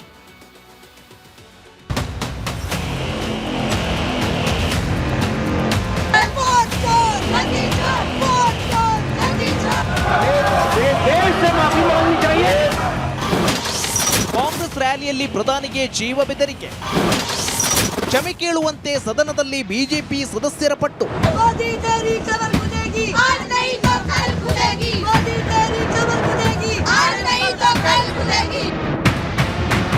ದೇಶದ ಪ್ರಧಾನಿ ಮೋದಿ ಬಗ್ಗೆ ಕಾಂಗ್ರೆಸ್ ಕಾರ್ಯಕರ್ತರ ಬಾಯಲ್ಲಿ ಬಂದಿರೋ ಮಾತಿದು.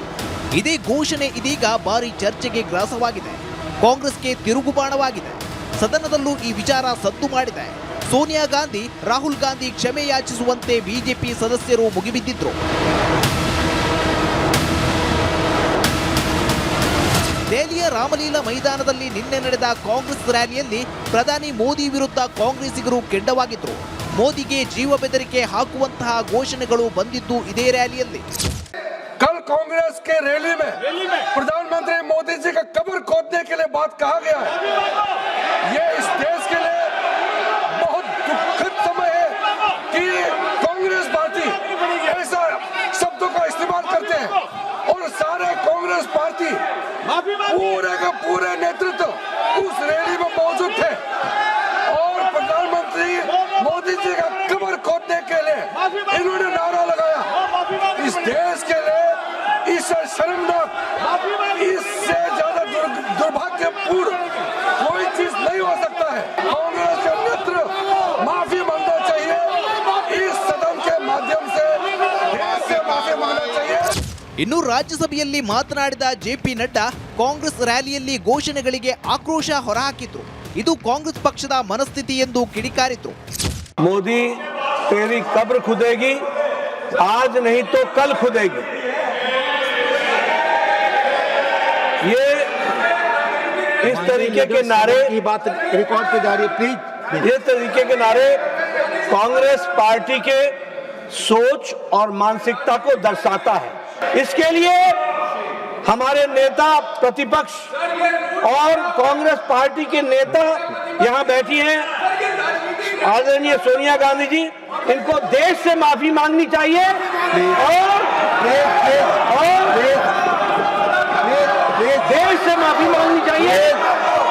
ಕಾಂಗ್ರೆಸ್ ಕಾರ್ಯಕರ್ತರ ಹೇಳಿಕೆ ಇದೀಗ ಇಕ್ಕಟ್ಟಿಗೆ ಸಿಲುಕಿಸಿದ್ದು, ಸೋನಿಯಾ ಗಾಂಧಿ, ರಾಹುಲ್ ಗಾಂಧಿ ಕ್ಷಮೆಯಾಚನೆಗೆ ಕೇಸರಿ ನಾಯಕರು ರೊಚ್ಚಿಗೆದ್ದಿದ್ದಾರೆ. Bureau report, republic Kannada.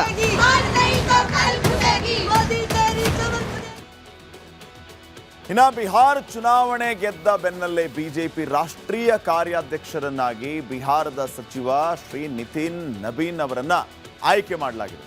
ಇವತ್ತು ದೆಹಲಿಯ ಪಕ್ಷದ ಪ್ರಧಾನ ಕಚೇರಿಗೆ ಆಗಮಿಸಿದ ನಿತಿನ್ ನಬೀನ್ ಬಿಜೆಪಿ ರಾಷ್ಟ್ರೀಯ ಕಾರ್ಯಾಧ್ಯಕ್ಷರಾಗಿ ಅಧಿಕಾರವನ್ನು ಸ್ವೀಕರಿಸಿದ್ದಾರೆ.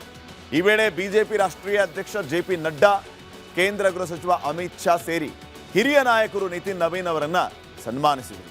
ಅಂದಹಾಗೆ ಅತ್ಯಂತ ಕಿರಿಯ ವಯಸ್ಸಿನಲ್ಲಿ ಅಂದರೆ ಕೇವಲ 45 ವರ್ಷದ ನಿತಿನ್ ನಬೀನ್ಗೆ ಬಿಜೆಪಿ ಮಹತ್ವದ ಜವಾಬ್ದಾರಿಯನ್ನು ನೀಡಿದೆ. ಮುಂದಿನ ದಿನಮಾನಗಳಲ್ಲಿ ನಿತಿನ್ ನಬೀನ್ ಅವರಿಗೆ ಬಿಜೆಪಿ ರಾಷ್ಟ್ರೀಯ ಅಧ್ಯಕ್ಷ ಸ್ಥಾನ ನೀಡಬಹುದು ಅಂತ ಚರ್ಚೆ ಕೂಡ ಶುರುವಾಗಿದೆ.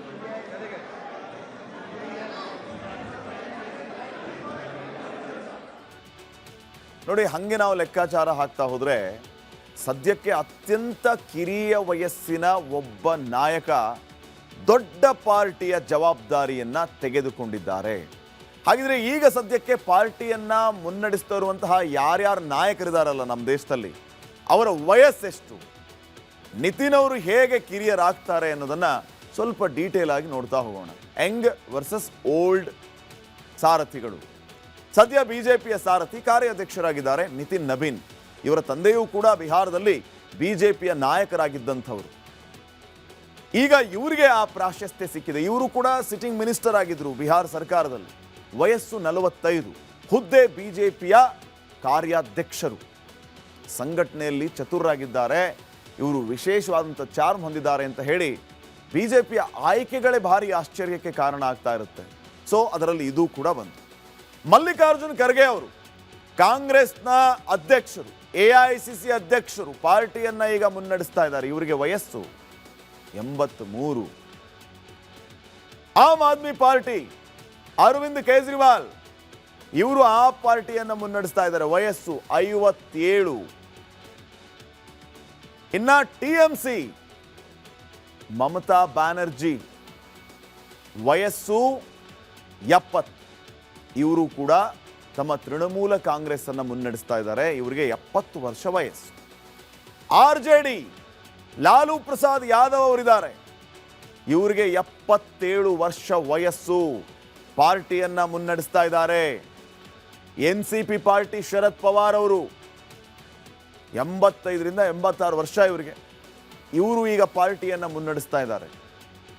ಇವರ ಅರ್ಧ ವಯಸ್ಸು ನಿತಿನ್ ನಬೀನ್ ಅವರಿಗೆ, ಅರ್ಧ. ಇವರು ಈಗ ಕಾರ್ಯಾಧ್ಯಕ್ಷರಾಗಿ ಜವಾಬ್ದಾರಿಯನ್ನು ತೆಗೆದುಕೊಂಡಿದ್ದಾರೆ. ಇನ್ನ ಡಿಎಂಕೆಯ ಎಂಕೆ ಸ್ಟಾಲಿನ್, ತಮಿಳುನಾಡಿನ ಮುಖ್ಯಮಂತ್ರಿ, ಇವರ ವಯಸ್ಸು 72. ಎಐಎಡಿಎಂಕೆಯ ಪಳನಿಸ್ವಾಮಿ ಅವರ ವಯಸ್ಸು 71. ಶಿವಸೇನಾದ ಏಕನಾಥ್ ಶಿಂದೆ, ಮಹಾರಾಷ್ಟ್ರದ ಮಾಜಿ ಮುಖ್ಯಮಂತ್ರಿ, ಇವರ ವಯಸ್ಸು ಕೂಡ 61. ಇನ್ನ ಶಿವಸೇನಾ ಉದ್ಧವ್ ಠಾಕ್ರೆ ಅವರ ವಯಸ್ಸು 65. ಸಮಾಜವಾದಿ ಪಾರ್ಟಿಯ ಅಖಿಲೇಶ್ ಯಾದವ್ ವಯಸ್ಸು 52. ಹಾಗೇನೆ BSPಯ ಮಾಯಾವತಿಯವರು 69 ವರ್ಷ ವಯಸ್ಸು. BJD ಬಿಜು ಜನತಾದಳ್ ನವೀನ್ ಪಟ್ನಾಯಕ್ ಒಡಿಶಾದ ಮಾಜಿ ಮುಖ್ಯಮಂತ್ರಿ, ಇವರ ವಯಸ್ಸು 79. ಇವರೆಲ್ಲ ಅಧ್ಯಕ್ಷರಾಗಿ ಪಕ್ಷದ ಚುಕ್ಕಾಣಿಯನ್ನ ಹಿಡಿದು ಪಕ್ಷವನ್ನ ಮುನ್ನಡೆಸ್ತಾ ಇದ್ದಾರೆ. ಈಗ ಈ ನವೀನಂ ಇವರು ಕಾರ್ಯಾಧ್ಯಕ್ಷರು. ಇವ್ರ ಜೊತೆಗೆ ಇವರೆಲ್ಲರ ಕಂಪ್ಯಾರಿಸನ್ ಯಾಕೆ ಅಂತಂದ್ರೆ ಭವಿಷ್ಯದ ಬಿಜೆಪಿಯ ರಾಷ್ಟ್ರೀಯ ಅಧ್ಯಕ್ಷ ಅಂತ ಇವರನ್ನ ಬಿಂಬಿಸಲಾಗ್ತಾ ಇದೆ. ಶೀಘ್ರದಲ್ಲೇ ಇವರನ್ನ ಅಧ್ಯಕ್ಷರನ್ನಾಗಿಯೂ ಮಾಡ್ತಾರೆ. ಅದಕ್ಕೆ ಈಗ ತಯಾರಿ ಕಾರ್ಯಾಧ್ಯಕ್ಷ ಸ್ಥಾನ ಅಂತ ಹೇಳಲಾಗ್ತಾ ಇದೆ. ಹೀಗಾಗಿ ಈಗ ಇವರೆಲ್ಲ ಯಾರು ಅಧಿಕಾರದಲ್ಲಿ ಇದ್ದಾರೆ ಅಂದ್ರೆ ಮುಂಚೂಣಿಯಲ್ಲಿದ್ದಾರೆ, ಇವರ ಅರ್ಧ ವಯಸ್ಸು ಇವರಿಗೆ. ಇವರು ಈಗ ಚಿಕ್ಕ ವಯಸ್ಸಿನಲ್ಲಿಯೇ ಪಾರ್ಟಿಯ ಜವಾಬ್ದಾರಿಯನ್ನು ತೆಗೆದುಕೊಂಡಿದ್ದಾರೆ ಅಂತ ಹೇಳಿ. ಇನ್ನು ನೆಕ್ಸ್ಟ್ ವೆಲ್ಕಮ್ ಬ್ಯಾಕ್. ಈಗ ಏನಾದರೂ ಇಸ್ರೇಲ್ ಸಿಡಿದ್ರೆ ಪಾಕಿಸ್ತಾನದ ಖೇಲ್ ಖತಮ್. ಆಸ್ಟ್ರೇಲಿಯಾದಲ್ಲಿ ಪಹಲ್ಗಾಮ್ ಮಾದರಿಯ ದಾಳಿಯಾಗಿದೆ. ಯಹೂದಿಗಳನ್ನೇ ಗುರಿಯಾಗಿಸಿಕೊಂಡು ಈ ಅಟ್ಯಾಕ್ ನಡೆದಿದೆ. ಯಹೂದಿಗಳ ಬೆಳಕಿನ ಹಬ್ಬದಂದೇ ರಕ್ತ ದೋಕುಳಿಯಾಗಿರುವುದು ಇಸ್ರೇಲಿಗರನ್ನ ಕೆರಳಿಸಿದೆ. ಸಿಡ್ನಿಯ ಬೋಂಡಿ ಬೀಚಲ್ಲಿ ಮಾರಣ ಹೋಮ ನಡೆದಿದ್ದು ಅರಗಿಸ್ಕೊಳ್ಳೋದಕ್ಕಾಗ್ತಾ ಇಲ್ಲ. ಯಹೂದಿಗಳ ಹತ್ಯೆಗೆ ಸಿಡಿಲ ಮರಿ ಇಸ್ರೇಲ್ ನಿಗಿ ಕೆಂಡವಾಗಿದೆ. ದಾಳಿಕೋರ ಪಾಕಿಸ್ತಾನದ ಲಾಹೋರ್ ಮೂಲದ ನವೀದ್ ಅನ್ನೋದು ಗೊತ್ತಾಗಿದ್ದೇ ತಡ ಇಸ್ರೇಲ್ ಈಗ ಕೆರಳಿ ಕೆಂಡವಾಗಿದೆ. ತನ್ನ ರಾಷ್ಟ್ರದ ಪ್ರಜೆಗಳಿಗೆ ತೊಂದರೆ ಆದರೆ ಸಹಿಸೋದಿಲ್ಲ ಅಂತ ಇಸ್ರೇಲ್ ಹೇಳಿದೆ. ಪ್ರತೀಕಾರಕ್ಕಾಗಿ ಇಸ್ರೇಲ್ ಸಜ್ಜಾದ್ರೆ ಪಾಕಿಸ್ತಾನಕ್ಕೆ ಉಳಿಗಾಲನೇ ಇಲ್ಲ. ಇಸ್ರೇಲ್ನ ದಾಳಿ ಹೆಂಗೆ ನಿಮಗೆಲ್ಲ ಗೊತ್ತಿದೆ. ಜಗತ್ತಿನ ಮುಂದೆ ಹಲವು ಉದಾಹರಣೆಗಳಿದೆ. ಅದರಲ್ಲೂ ಇಸ್ರೇಲ್ ಗುಪ್ತಚರ ಮೊಸಾದ್ ಬೇಟೆ ಊಹಿಸೋದಕ್ಕೂ ಅಸಾಧ್ಯ ರೀ. ಅವ್ರೇನೋ ಬರ್ತಾರಂತೆ ಅಂತ ನೀವು ಮಾತಾಡುವಾಗಲೇ ಬಂದು ಪಟ್ ಅಂತ ಹೊಡೆದೋಗಿರ್ತಾರೆ ಅವರು. ಹಮಾಸ್ ಉಗ್ರರ ನೆರಮೇಧ ನಡೆಸಿತ್ತು ಈ ರಣ ಬೇಟೆಗಾರ ಪಡೆ. ಇರಾನ್ ಸರ್ವೋಚ್ಚ ನಾಯಕನ ಬುಡಕ್ಕೆ ಬಿಸಿ ನೀರು ಬಿಟ್ಟಿತ್ತು ಈ ಇಸ್ರೇಲ್ನ ಪಡೆ. ಗಾಜಾ ಪಟ್ಟಿಯನ್ನೇ ಸುಡುಗಾಡು ಮಾಡಿತ್ತು ಬೆಂಜಮಿನ್ ನೇತನ್ಯಾಹು ಅವರ ಆ ನಿರ್ಧಾರ. ಇಸ್ರೇಲ್ನ ಆರ್ಭಟಕ್ಕೆ ಸುರಂಗದಲ್ಲೇ ಸತ್ತು ಹೋಗಿದ್ದಾರೆ ಹೆಜ್ಬುಲ್ಲಾ ಉಗ್ರರು. ಇನ್ನು ಪಾಕಿಸ್ತಾನದ ಕತೆ ಏನು? ಸಿಡ್ನಿಯಲ್ಲಿ ಯಹೂದಿಗಳ ಮೇಲಿನ ದಾಳಿಗೆ ಸೇಡು ಫಿಕ್ಸ್ ಅಂತಿದೆ ಇಸ್ರೇಲ್. ಹಾಗಿದ್ರೆ ಪಾಕಿಸ್ತಾನ್ ಕೌಂಟ್ ಯುವರ್ ಡೇಸ್ ಅನ್ನುವಂಥ ಮೆಸೇಜ್ ಇಸ್ರೇಲ್ನಿಂದ ಪಾಸ್ ಆಗಿದೆ. ಪಾಕಿಸ್ತಾನಕ್ಕೆ ಈಗ ನಡುಕ ಶುರುವಾಗಿದೆ. ಬೆಂಜಮಿನ್ ನೇತನ್ಯಾಹು ಎಂಥ ನಾಯಕ. ಇವರು ರಿಟ್ಯಾಲಿಯೇಟ್ಗೆ ಒಂದ್ಸರಿ ಏನಾದರೂ ಡಿಸೈಡ್ ಮಾಡಿಬಿಟ್ರೆ ಪಾಕಿಸ್ತಾನದ ಕತೆ ಅಷ್ಟೇ. ಇದು ಇವತ್ತಿನ ಕರ್ನಾಟಕ ಪ್ರೈಮ್ ಟೈಮ್. ಇಷ್ಟೊತ್ತಿನವರೆಗೂ ಕರ್ನಾಟಕ ಪ್ರೈಮ್ ಟೈಮ್ನಲ್ಲಿ ಹಲವು ಸುದ್ದಿಗಳನ್ನು ನೀವು ಗಮನಿಸಿದ್ರಿ. ಇದಾಗಿತ್ತು ಇವತ್ತಿನ ಕರ್ನಾಟಕ ಪ್ರೈಮ್ ಟೈಮ್. ನೋಡ್ತಾ ಇರಿ ರಿಪಬ್ಲಿಕ್ ಕನ್ನಡ. ಇದು ನಿಮ್ಮ ಧ್ವನಿ. ನಮಸ್ಕಾರ. ಆರೋಗ್ಯ ಹಾಗೂ ನ್ಯೂಟ್ರಿಷನ್ ಸಿಗುತ್ತೆ, ನೋಡಿ ಬಾಡಿ ಸ್ಟ್ರಾಂಗ್ ಆಗುತ್ತೆ. ಸ್ವಲ್ಪ ತಿಂದು ಹಸಿವು ನಿಗುತ್ತೆ, ಡೈಜೆಷನ್ಗೆ ಇಲ್ಲ ಅಪಾಯ. MDH ಸೋಯಾಟಿ ಅಸಲಿ ಪ್ರೋಟೀನ್. MDH